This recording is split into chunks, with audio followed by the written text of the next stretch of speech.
من المؤمنین رجال صدقوا ما عاہدوا اللہ علیہ، ان اہل ایمان میں وہ جمع مرد لوگ ہیں رضی اللہ تعالی عنہم وارضاہم اجمعین، صدقوا ما عاہدوا اللہ علیہ، جنہوں نے سچا کر دکھایا وہ عہد جو انہوں نے اللہ سے کیا تھا۔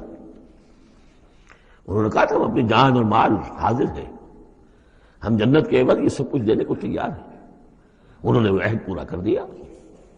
فَمِنْهُمْ مَنْ قَضَىٰ نَحْبَهُ، ان میں سے وہ بھی ہیں جو اپنی نظر گزار چکے، نظر پیش کر چکے۔ کتنے ہی صحابہ تھے جو اس وقت تک جام شہادت نوش کر چکے تھے۔ سن 5 ہے یہ تو، سن 3 میں 70 صحابہ تو غزوہ احد کے اندر ہی شہید ہوئے۔ فَمِنْهُمْ مَنْ قَضَىٰ نَحْبَهُ، ان میں وہ بھی ہیں کہ جو اپنی نظر پیش کر چکے۔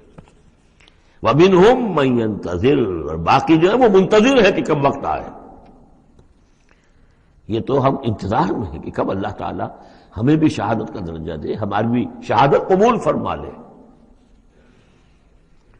لگا رکھا ہے تیرے خنجر و ثنا کے لیے وبال دوش ہے سر، جس میں وبال دوش ہے سر، جس میں ناتواں پہ مگر لگا رکھا ہے تیرے خنجر و ثنا کے لیے۔ ہم تو اللہ منتظر ہیں کہ کب ہماری باری آ جائے۔ فَمِنْهُمْ مَنْ قَضَىٰ نَحْبَهُ وَمِنْهُمْ مَنْ يَنْتَظِرُ وَمَا بَدَّلُوا تَبْدِيلًا، اور انہوں نے ہرگز تبدیلی کوئی نہیں کی، جو انہوں نے عہد اللہ سے کیا سرے بوس میں فرق نہیں آنے دیا۔